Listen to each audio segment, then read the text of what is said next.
పార్టీలో నాయకులం మేము శాశ్వతం కాదు. తెలుగుదేశం పార్టీ అనేది శాశ్వతం. పార్టీ వ్యవస్థ అనేది శాశ్వతం. ఆ పార్టీ బలోపేతం కోసం మనందరం కష్టపడాలి, అందరం కృషి చేయాలి.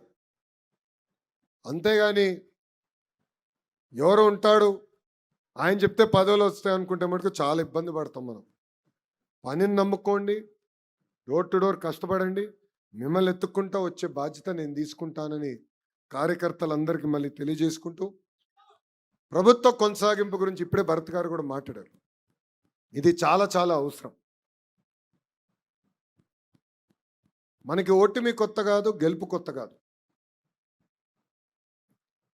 ఓడిపోయినప్పుడు అందరు బాధపడతాం, గెలిచిన తర్వాత అలసట అనండి, అలకనండి, ఏముందిలే గెలిచిపోతాం అన్న అహంకారం అనండి, ఇవి వచ్చేస్తాయి.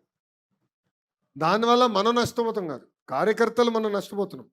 కేసులు పెట్టించుకుంటాం, కొన్ని సందర్భాల్లో మనం కొడతారు, కొన్ని సందర్భాల్లో మన ప్రాణాలు తీసేస్తారు. సో ఒక పక్కన మనం